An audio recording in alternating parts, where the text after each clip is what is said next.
देखिए, पहले आप सबका शुक्रिया कि आप सब आए आज प्रेस ब्रीफिंग के लिए। जो आज की प्रेस ब्रीफिंग है, ये बेसिकली कैलाश यात्रा के लिए है। कल 20 तारीख को कैलाश यात्रा डिस्ट्रिक्ट डोडा से 3 लोकेशन से निकलती है। पहली लोकेशन आपकी सुंगली होती है, दूसरी नाल्ठी होती है। ये सुंगली और नाल्ठी अलग-अलग रूट से जाके हायन में रात को कैंप करेंगे 20 तारीख को, और 20 तारीख को जब रात को कैंप करेंगे तो सुबह 21 को निकलेंगे और ऊपर कैलाश कुंड जाएंगे। वहाँ पे दर्शन करके रात को वहीं पे स्टे करके फिर 22 को ये वापस आते हैं। सिमिलरली जो तीसरा रूट है वो द्राफड़ा से है, भाला साइड पे। वहाँ पे वो द्राफड़ा से चलते हैं और रात को इशोदार पे स्टे करते हैं, और सिमिलरली वो भी आगे जाके कैलाश कुंड में जाके दर्शन करते हैं और 22 तारीख को वापस आ जाते हैं। आज का हम सबका मिलने का मकसद ये है कि आप सब जानते हैं कि हमारी जो 2 डिस्ट्रिक्ट्स हैं हमारे साथ लगती हुई, एक किश्तवाड़ डिस्ट्रिक्ट है और एक कठुआ डिस्ट्रिक्ट है। किश्तवाड़ डिस्ट्रिक्ट का दर्दनाक हादसा आप सबको पता ही है, और वो भी एक यात्रा थी।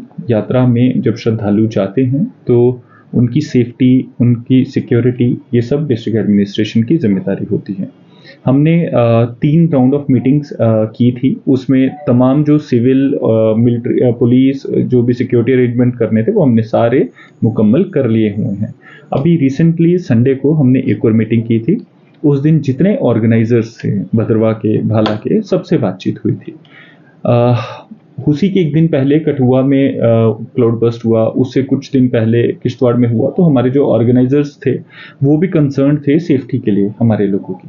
तो हम सब ने मिलके एक फैसला लिया कि इस बार जो कैलाश यात्रा रहेगी वो एक सिंबॉलिक यात्रा रहेगी। मतलब जो हमारे रिचुअल्स हैं, रिचुअल्स पूरे अच्छे से परफॉर्म किए जाएंगे, बट इन रिचुअल्स को परफॉर्म करने के लिए सिर्फ और सिर्फ जो हमारे चेले होते हैं, जो छड़ी को उठाते हैं, जो हमारे भजंत्री होते हैं, जो उसके साथ भजन करते हैं, ढोल वगैरह जो रिचुअल है उसके साथ जाता है, और फिर इन सामान को उठाने के लिए कुछ सपोर्टिंग स्टाफ होता है, वो लोगों को ही हम सिर्फ जाने देंगे। यही मेरा एक पर्पस था आप सबको बताने का। और तमाम डोडा भद्रवाह की जो हमारी कम्युनिटी है, इनफैक्ट हमारी गंदों की कम्युनिटी के लिए भी कई लोग छत्रकला से जाते थे और छत्रकला से डे में वापस आ जाते थे 21 तारीख को। इस बार क्लियरली छत्रकला रूट बंद है। उसका रीजन भी आपको बता दूं, छत्रकला का जो रूट है वो 6 घंटे का ट्रैक है छत्रकला से कैलाश कुंड का। उस 6 घंटे के ट्रैक में एक भी शेड नहीं है, और वो कई स्पर, कई नालों को पार करके जाता है।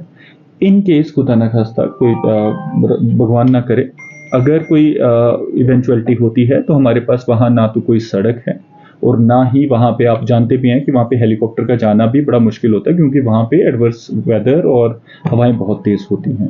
तो इसीलिए हम सब ने, इनफैक्ट ये डिस्ट्रिक्ट एडमिनिस्ट्रेशन की तरफ से और ऑर्गेनाइजर्स की तरफ से कलेक्टिवली डिसाइड हुआ कि छत्रकला का रूट इस बार बंद किया जाएगा, और उसी के तहत जो हमारी बनी बसोली से लोग आते थे इस बार उनको अलाउ नहीं किया जा रहा है। इसमें हमारी डीसी कठुआ से बात भी हो गई है, उन्होंने भी नीचे नाका लगाया, हमने भी नीचे नाका लगाया है। तो मेरी तमाम लोगों से अपील रहेगी, प्लीज़ आप कोशिश ना करें, स्पेशली हमारा यूथ एक तो रिलीजियसली जाना चाहता है, एक एडवेंचर टूरिज्म से भी जाना चाहता है, बट ये टाइम सही नहीं है। आप सब जानते हैं कि एडवर्स वेदर रिपोर्ट्स हैं। 2 दिन से तमाम जम्मू डिवीजन में स्कूल्स में छुट्टी की गई है। वेदर एडवाइजरी 56 आवर्स की है, मतलब कल के लिए भी शायद वेदर एडवाइजरी है।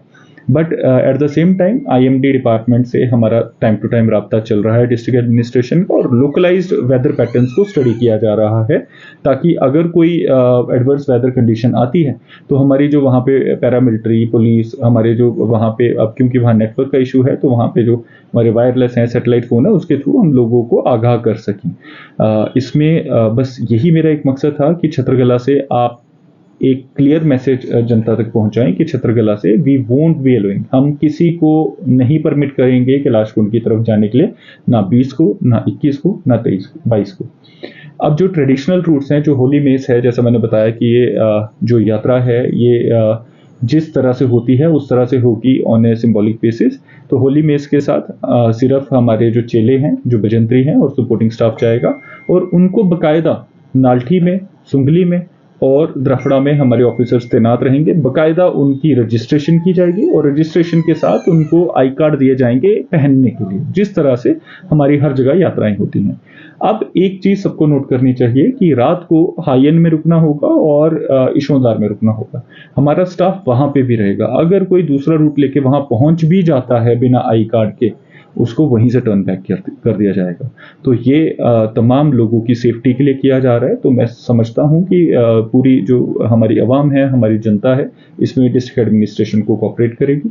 और अगर कोई गलत पाया गया या फिर कोई बिना रजिस्ट्रेशन के गया, तो एक चीज़ क्लियर है कि उनको आगे नहीं जाने दिया जाएगा। तो आप बेबात का परेशान होंगे। तो इसीलिए मेरी रिक्वेस्ट रहेगी कि जो हमारी एडवाइजरी है इसको फॉलो किया जाए। सर, कम्युनिटी ऐसी चीजें पॉसिबल होगा? देखिए, इसके लिए कंट्रोल रूम हमारा इस्टेब्लिश्ड है, ईओसी का नंबर मैं इनफैक्ट आपके सामने ईओसी के नंबर फ्लैश कर देता हूं। वहां पे हमने एक स्पेसिफिक कंट्रोल रूम बनाया है। इसके अलावा आज शाम तक हम नंबर्स फ्लैश कर देंगे कि किस लोकेशन पे, चाहे वो लंगर की लोकेशन हो, चाहे वो रात को स्टे की लोकेशन हो, चाहे वो कैलाश कुंड की लोकेशन हो, किस ऑफिसर को वहां पे तैनात किया गया है लोगों की इश्यूज ग्रीवांसेस को एड्रेस करने के लिए। वो चीजें भी हम थोड़ी देर में आपके साथ फ्लैश कर देंगे।